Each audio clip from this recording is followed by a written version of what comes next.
Santa Teresina appare ad una ammalata e le dice: ogni venerdì devi.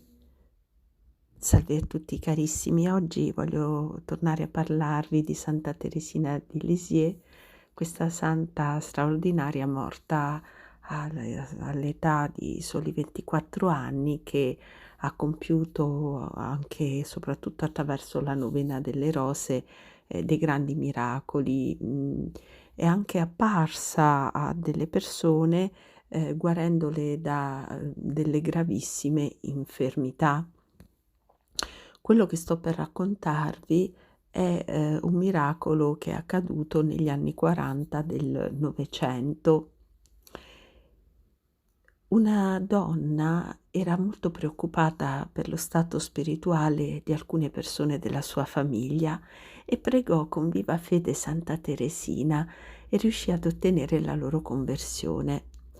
Nel novembre del 1938 ecco che Santa Teresina apparve a questa signora in sogno, tutta splendente di luce e bellezza.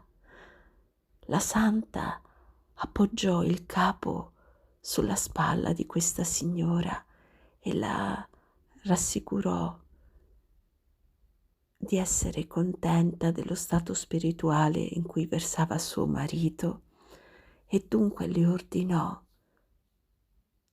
fai la Santa Comunione ogni venerdì.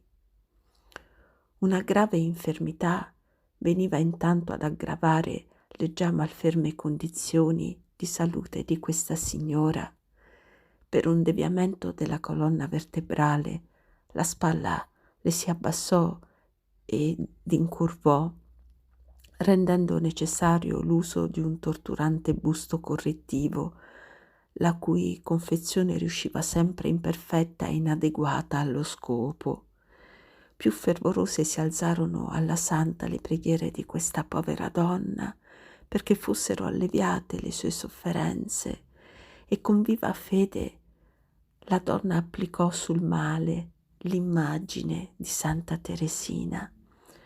Il 2 settembre, finalmente, improvvisamente, gli atroci dolori scomparvero, la spalla ritornò allo stato normale, e tale è tutt'oggi tra la meraviglia dei conoscenti. Questa miracolosa liberazione ben merita di essere conosciuta a conforto di quanti confidano nelle preghiere e nell'intercessione di questa santa, gradita così tanto a Dio e a Gesù e a Maria per la sua capacità di farsi piccola di fronte ai misteri della Santissima Trinità e della fede.